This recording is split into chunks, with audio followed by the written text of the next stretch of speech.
دوستو خانہ کعبہ میں خوفناک طوفان نے تباہی مچا دی۔ طوفان کی شدت اس قدر زیادہ تھی کہ صفائی کرنے والے عملے سمیت عمرہ زائرین ہوا میں اڑنے لگے۔ یہی نہیں، مکہ ٹاور پر گرنے والی آسمانی بجلی کے قیامت خیز مناظر نے سب کے دل دہلا کر رکھ دیے۔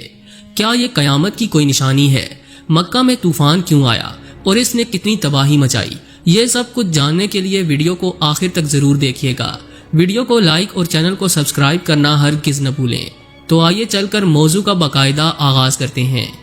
ناظرین گرامی، گزشتہ چند دنوں سے سوشل میڈیا پر حرم کعبہ کی ویڈیوز وائرل ہیں، جن میں دیکھا جا سکتا ہے کہ خانہ کعبہ میں سخت طوفان آیا ہوا ہے اور صفائی والا عملہ اور عمرہ زائرین ہوا کے ساتھ اڑے چلے جا رہے ہیں۔ یہ ویڈیوز بالکل حقیقی ہیں اور یہ بات بھی سچ ہے کہ گزشتہ دنوں مکہ مکرمہ میں تاریخ کا بدترین طوفان آیا۔ دیکھا گیا کہ دوپہر کا وقت تھا، خانہ کعبہ میں معمول سے زیادہ ہی کچھ رش تھا۔ کچھ لوگ عبادت میں مشغول تھے اور کچھ خانہ کعبہ کا طواف کر رہے تھے کہ اچانک سے آسمان پر کالے بادل چھانے لگے۔ حالانکہ کچھ دیر پہلے دھوپ تھی، دن بھی کافی روشن تھا، بس ایک دم سے ہی موسم نے کروٹ لی اور کالے بادل آسمان پر چھانے لگے۔ دیکھتے ہی دیکھتے دوپہر کے 3 بجے یوں محسوس ہونے لگا جیسے مغرب کا وقت ہو چکا ہو۔ لوگ ابھی موسم کے تیور کو سمجھ ہی رہے تھے کہ ان پر مٹیالے سے رنگ کی دھول سی اڑنے لگی۔ آندھی کا طوفان آنے لگا۔ آندھی میں اس قدر مٹی تھی کہ لوگوں کی آنکھوں میں جا رہی تھی۔ ہوا میں اس قدر دھول مٹی تھی کہ لوگ سمجھ نہیں پا رہے تھے کہ کھڑے کیسے ہوں۔ اس ہوا کی آندھی کے طوفان سے ہی لوگ سنبھل نہیں پائے تھے کہ اچانک سے موسلا دھار بارش شروع ہو گئی۔ بارش اس قدر تیز اور طوفانی روپ دھار چکی تھی کہ لوگوں میں ہلچل مچ گئی۔ ایک افراتفری خانہ کعبہ میں دیکھنے میں نظر آئی۔ لوگ ادھر ادھر بھاگنے لگے۔ خانہ کعبہ میں پانی جمع ہونے لگا، لیکن پھر بھی لوگوں کے دلوں میں ایمان کی شمع ایسے روشن تھی کہ طواف کعبہ میں ذرا بھی کمی نہ آئی، بلکہ لبیک اللہم لبیک کی صدائیں بلند ہونے لگیں۔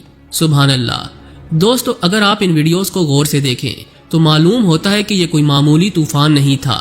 یہ طوفان اللہ کی جانب سے وارننگ ہے کہ انسان اب بھی سنبھل جائے اور اللہ کے احکامات پر عمل پیرا ہو۔ سعودی حکام نے اس طوفان کو مکہ مکرمہ کی تاریخ کا بدترین طوفان قرار دیا، کیونکہ اس سے قبل مکہ مکرمہ میں اتنا خوفناک طوفان نہیں آیا تھا۔ جبکہ مکہ ٹاور پر آسمانی بجلی گرنے کے مناظر نے سب کو خوفزدہ کر دیا۔ آپ ویڈیو میں دیکھ سکتے ہیں کہ کیسے آسمانی بجلی مکہ ٹاور کے ٹاپ پر لگے چاند سے ٹکرا رہی ہے اور ایک عجیب سا سحر انگیز منظر دیکھنے کو مل رہا ہے۔ مکہ میں آنے والے شدید طوفان اور آسمانی بجلی کو قیامت کی نشانی کے طور پر بھی دیکھا جا رہا ہے۔ بیشتر علماء اس کو اللہ کی وارننگ اور قیامت کی نشانی بتاتے ہیں۔ اگر اسلامی کتب کا مطالعہ کیا جائے تو یہ معلوم ہوتا ہے کہ قیامت کی علامات انبیاء سابقین نے بھی اپنی اپنی امتوں کو بتائیں، اور رسول اکرم صلی اللہ علیہ وآلہ وسلم کے بعد کوئی نیا نبی نہیں آنے والا تھا۔ اسی لیے آپ صلی اللہ علیہ وآلہ وسلم نے اس کی علامات سب سے زیادہ تفصیل سے ارشاد فرمائی، تاکہ لوگ یوم آخرت کی تیاری کریں، اعمال کی اصلاح کر لیں اور نفسانی خواہشات و لذات میں انہماک سے باز آ جائیں۔ آپ صلی اللہ علیہ وآلہ وسلم صحابہ کرام کو انفراداً اور اجتماعاً کبھی اختصار اور کبھی تفصیل سے ان علامات کی تعلیم فرماتے۔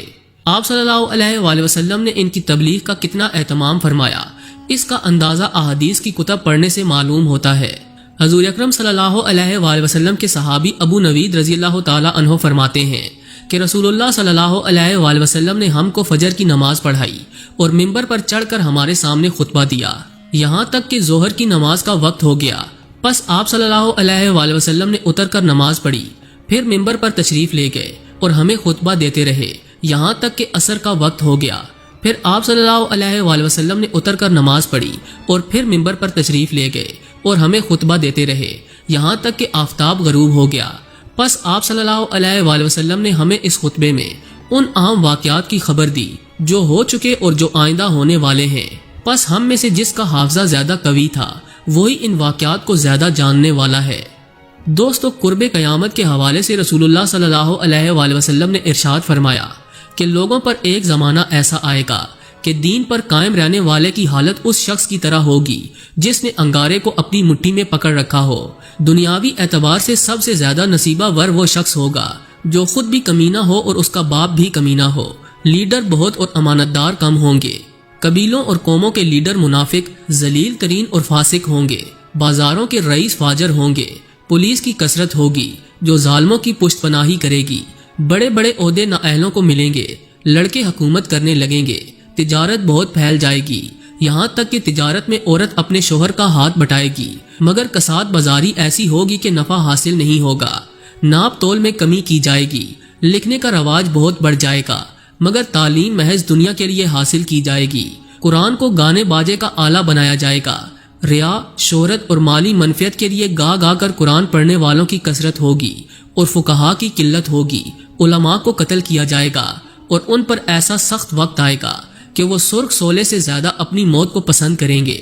اس امت کے آخری لوگ پہلے لوگوں پر لعنت کریں گے۔ امانت دار کو خائن اور خائن کو امانت دار کہا جائے گا۔ جھوٹے کو سچا اور سچے کو جھوٹا کہا جائے گا۔ اچھائی کو برا اور برائی کو اچھا سمجھا جائے گا۔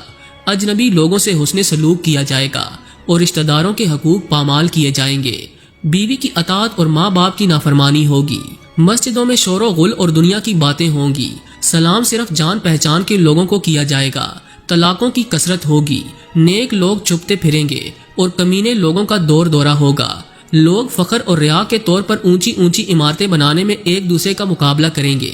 شراب کا نام نبیذ، سود کا نام بیع اور رشوت کا نام ہدیہ رکھ کر انہیں حلال سمجھا جائے گا۔ سود، جوا، گانے باجے کے آلات، شراب خوری اور زنا کی کثرت ہوگی۔ بے حیائی اور حرامی اولاد کی کثرت ہوگی۔ دعوت میں کھانے پینے کے علاوہ عورتیں بھی پیش کی جائیں گی۔ ناگہانی اور اچانک اموات کی کثرت ہوگی۔ لوگ موٹی موٹی گدیوں پر سواری کر کے مسجدوں کے دروازوں تک آئیں گے۔ ان کی عورتیں کپڑے پہنتی ہوں گی، مگر لباس باریک اور چست ہونے کے باعث وہ ننگی ہوں گی۔ ان کے سر بختنی اونٹ کے کوہان کی طرح ہوں گے، لچک لچک کر چلیں گی اور لوگوں کو اپنی طرف مائل کریں گی۔ یہ لوگ نہ جنت میں داخل ہوں گے اور نہ ہی اس کی خوشبو پا سکیں گے۔ مومن آدمی ان کے نزدیک باندی سے بھی زیادہ ذلیل ہوگا۔ مومن ان برائیوں کو دیکھے گا مگر انہیں روک نہ سکے گا، جس کا باعث اس کا دل اندر ہی اندر گھلتا رہے گا۔ دوستو، اگر آپ نگاہ اٹھا کر دیکھیں تو حدیث میں بیان کردہ بیشتر برائیاں عام ہو چکی ہیں، لہٰذا سچا مومن وہ ہے جو